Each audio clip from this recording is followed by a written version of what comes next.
건강한 신앙을 위해 기독교인이 알아야 할 개념, 미디어에 대해서 알아보겠습니다. 기독교에서 미디어에 대한 높은 관심은 무엇보다 교회 공간에 잘 반영되어 있는데요. 교회를 처음부터 복합 기능을 수행할 수 있도록 건축하거나 혹은 그렇게 리모델링하는 교회들이 많아졌습니다. 복합 기능을 수행하는 공간이라 함은 한 가지 이상의 기능을 수행할 수 있는 공간을 말하는데 오직 예배만을 위한 공간이 아니라 각종 연주회, 공연, 영화 감상 등 다양한 기능을 감당할 수 있는 공간을 말합니다. 많은 교회가 이를 위해 필요한 시설을 갖춰 놓았습니다. 심지어 방송 시설을 갖춘 교회도 있습니다. 뿐만 아니라 기독교 방송과 신문, 잡지 그리고 영화 등 각종 매체에 대한 관심 역시 전과 비교할 수 없을 정도입니다. 그런데 높은 관심에 비해 교회에서 미디어에 대한 이해는 그렇게 깊지 않습니다. 미디어에 대한 이해가 부족하면 미디어를 제대로 활용하지 못할 뿐만 아니라 교회가 미디어 이해에 노출됩니다. 여론에 회자하는 SNS에 의한 피해는 그 대표적인 경우인데요. 활용도를 높이고 또 피해를 줄이기 위해 미디어에 대한 바른 이해가 필요합니다. 미디어란 수단 혹은 방법을 뜻하는 라틴어에서 유래한 단어 미디엄의 복수형입니다. 미디어는 다양한 영역에서 사용되는 개념입니다. 예컨대 빔 프로젝트, CD 플레이어, 책과 같이 학습 과정에서 사용되는 도구들도 미디어입니다.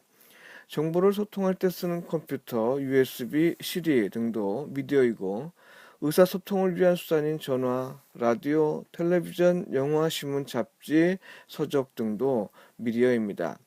이것 이외에 뉴 미디어가 있는데 케이블 방송, 위성 방송, 비디오, 하이테크 기계, 인터넷 등이 그것입니다.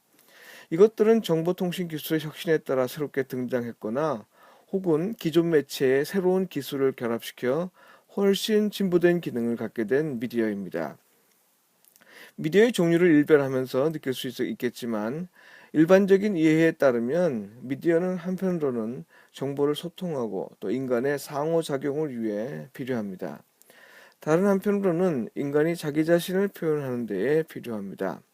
후자의 경우는 특히 SNS 기술의 발달로 더욱 두드러졌습니다. 또한 이런 의미에서 본다면 모든 예술도 미디어에 포함됩니다.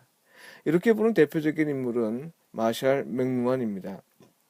그는 심지어 의복, 방, 돈, 시계 등도 미디어로 보았는데 그의 주장에 따르면 세상에 미디어가 아닌 것이 없을 정도입니다. 미디어에 대한 기독교의 관심은 주로 복음을 소통하는 데 집중되어 있습니다. 이것과 관련해서 지적할 점은 교회 자체가 미디어라는 사실을 간과하는 것입니다. 정보를 생산하는 자 혹은 정보를 전달하는 자로서 교회를 이해하긴 해도 교회 자체가 미디어임을 인지하지 못합니다. 사도 바울은 성도들을 가리켜 그리스도의 편지라고 말했는데 이것은 성도를 미디어로 보는 전형적인 표현입니다. 교회는 특별히 하나님의 현존을 경험하는 곳이지만 또한 세상에게 하나님의 뜻을 전하는 매체입니다. 교회가 이 기능을 제대로 수행하지 못하기 때문에 세상으로부터 욕을 먹는 것이죠. 교회는 스스로를 목적으로 삼아서는 안 됩니다. 교회는 미디어로서 철저하게 복음을 소통하는 곳이어야 합니다. 하나님의 형상의 사람들이 하나님의 속성과 그분의 행하심을 나타내도록 부르심을 받았다면 교회 역시 하나님의 나라가 현존함을 세상에 나타내도록 특별히 부름을 받은 사람들의 모임입니다.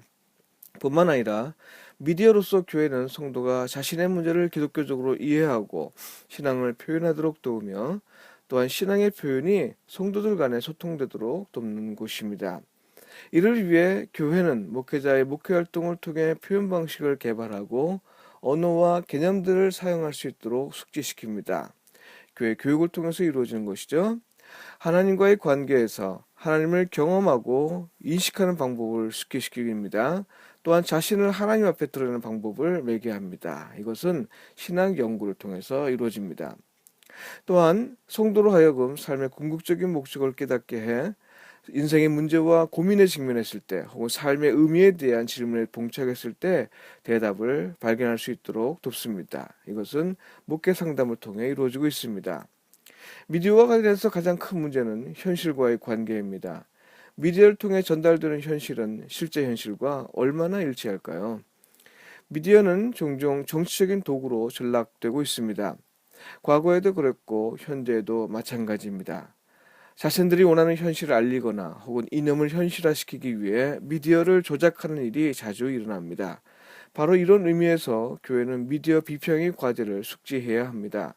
왜곡된 미디어는 현실을 제대로 볼 수 없게 만들기 때문입니다. 현실을 바로 볼 수 있게 하는 것이 교회가 할 일이라면 미디어 왜곡이 일어나지 않도록 감시하는 역할을 결코 소홀히 할 수 없습니다. 교회의 과제로 인식해야 합니다. 또한 교회는 미디어로서 하나님의 현실을 결코 왜곡하지 않아야 할 것입니다. 하나님의 정의를 어떤 정치적인 이유로 매개하지 않는 일이 일어나서는 안 됩니다. 교회의 부패와 타락은 하나님의 현실을 인식하지 못하게 가로막는 일입니다. 개혁이 필요한 까닭은 사람들의 비판이 두렵거나 교회 생활이 불편해서가 아니라 하나님의 현실이 왜곡되기 때문입니다.